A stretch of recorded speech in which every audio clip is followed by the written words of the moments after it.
छोटी बहन का धोखा। सिंदूरी सुबह की लाली को कहाँ पता होता है कि कुछ ही पलों में स्याह बादलों का घेरा उसे लील जाएगा। होठों पर खिलती मुस्कान को भी माथे पर शीघ्र आने वाली शिकन का कहाँ पता होता है।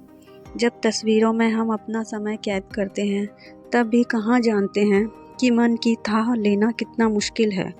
हंसते मुस्कुराते चेहरों के पीछे की पीड़ा तथा फरेब की कहानी देखना दुष्कर है। फेसबुक पर नितिन और अंशिका की तस्वीर को मैं अपलक निहारते हुए कुछ ऐसा ही महसूस कर रही थी। नितिन की आंखों में प्रेम और अंशिका की बंद आंखों का समर्पण नजर आ रहा था। उस फोटो को और भी नज़दीक से देखने की मेरी उत्कंठा बढ़ रही थी। उस फोटो के ठीक नीचे अंशिका नितिन की बाहों के घेरे में पूरी दुनिया की खूबसूरती अपने चेहरे पर समेटे लेती थी। तस्वीर में जहां अंशिका के चेहरे पर संतोष और सुख की लालिमा फैली थी, वहीं मुस्कुराते हुए नितिन ने अपने छोटे से संसार को अपनी बाहों में समेट रखा था। सब कुछ हमेशा से ऐसा कहाँ था। मेरे अंतर्मुखी मौन संवाद को वाचाल नितिन का सुन लेना, मेरा समर्पण और नितिन की चाहत। जहाँ नितिन का निर्णय मेरे लिए कानून था, वहीं मेरी इच्छा नितिन के लिए प्राथमिकता। हम दोनों प्रेमी प्रेमिका ही नहीं थे, बल्कि ऐसा लगता था जैसे एक दूजे के लिए ही बने हैं। उन दिनों मैंने कॉलेज जाना शुरू ही किया था। मन में उत्साह के साथ एक अनजाना सा डर भी था कि नए कॉलेज में नई सहेलियां कैसी होंगी। लेकिन कॉलेज का पहला दिन बहुत अच्छा रहा। नई सहेलियां बनी, नई किताबें मिली, साथ ही उस लड़के से भी पहली बार मुलाकात हुई जिसकी खूबसूरत आंखें हर लेक्चर के बाद मुझे निहार रही थीं। कई बार दोनों की नज़रें मिलीं। मैं उसे देखती और वो मुझे देखता। बस बात करने का मौका नहीं मिला। एक दिन कॉलेज से वापस लौट रही थी कि अचानक तेज बारिश शुरू हो गई। इससे पहले कि मैं भीगती, किसी ने मेरे सिर पर छाता तान दिया। मैंने पीछे मुड़कर देखा तो वही लड़का था जो हर लेक्चर के बाद मुझे निहारा करता था। मैं उसके पीछे भीगे हुए बालों और पूरी आंखों को देखती रह गई। मैंने आज तक किसी लड़के को इतने करीब से नहीं देखा था। मैंने उबर बुक की तो उसने मुड़कर मेरी ओर देखा और पूछा, क्या मैं भी आपके साथ चल सकता हूँ? हाँ हाँ, क्यों नहीं। बातचीत के दौरान पता चला कि उसका नाम नितिन है। वो मेरे घर के पास ही रहता था। अपने सेक्टर पर पहुंचकर उसने किराए के आधे पैसे मुझे दिए तो मैंने भी चुपचाप रख लिए। ना नुकुर का सवाल ही कहाँ उठता है। हम दोनों की ये मात्र पहली औपचारिक मुलाकात ही तो थी।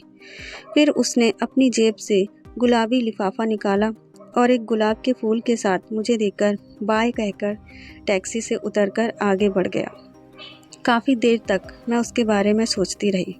उसका दिया हुआ फूल मुझे ऐसा लग रहा था जैसे उसने अपने दिल का टुकड़ा रख दिया हो।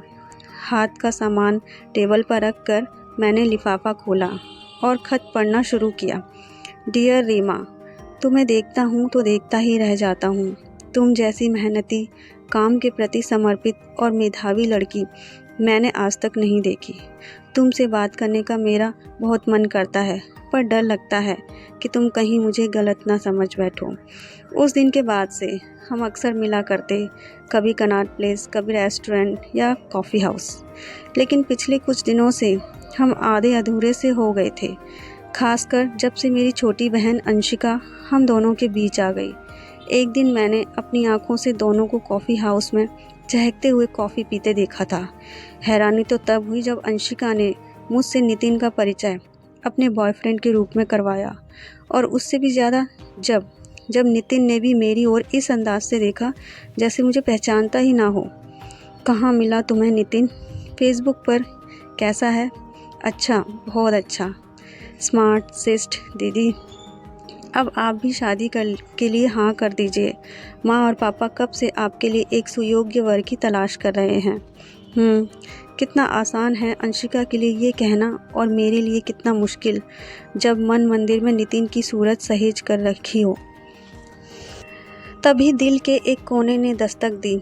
समाज में कितनी स्त्रियों की जीवन साथी चुनने का अधिकार मिलता है। कभी संस्कृतियाँ तो कभी प्रेम के नाम पर उन्हें समझौता करना ही पड़ता है। फिर दूसरे कोने से आवाज़ आई, जब दो दिल एक दूसरे को अपने स्वतंत्र व्यक्तित्व के साथ स्वीकार कर चुके थे तो फिर हमारे बीच अंशिका कैसे और क्यों आ गई। शायद नियति में यही लिखा था, प्रेम को अधूरा बीच रास्ते में छोड़ने का यह परिणाम था कि आज नितिन मुझसे दूर कहीं दूर दुनिया बसाने जा रहा था। आखिर वो दिन आ ही गया जब लड़के वाले सपरिवार मुझे देखने आ रहे थे। नितिन से मिले 8 महीने से ज़्यादा हो चुके थे। मैं नितिन के साथ बिताया समय लाख कोशिश करके भी भुला नहीं पा रही थी। चेहरा बेरौनक हो गया, होंठ हर समय सूखे रहते थे, आंखों के नीचे काले गड्ढे ऊपर आए थे। अंशिका मुझे बार बार ब्यूटी पार्लर चलने के लिए जोर दे रही थी। उसने एक बहुत अच्छे ब्यूटी पार्लर में मेरी बुकिंग भी करवा ली थी। मुझे लगा वो मेरी शादी को लेकर बहुत उत्सुक थी, लेकिन मुझे घबराहट थी कि मेरा भावी पति कैसा होगा। जब लड़के वाले आए तो मैंने बेमन से चाय की ट्रे टेबल पर रख दी थी। कैसी हैं आप, मुझसे शादी करेंगी? वही जानी पहचानी आवाज़।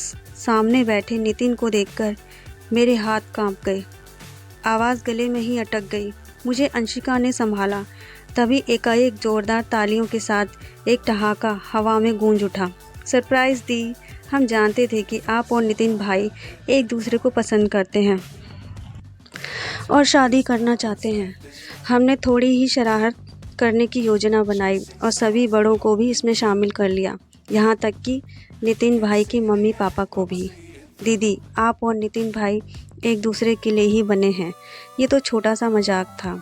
मैंने मुस्कुराते हुए नितिन की ओर देखा और उसने हीरो से जड़ी अंगूठी मेरी तर्जनी में धीरे से पहना दी। पूरा ड्राइंग रूम तालियों की गड़गड़ाहट के साथ गूंज उठा। छोटा सा मजाक असलियत में बदल गया।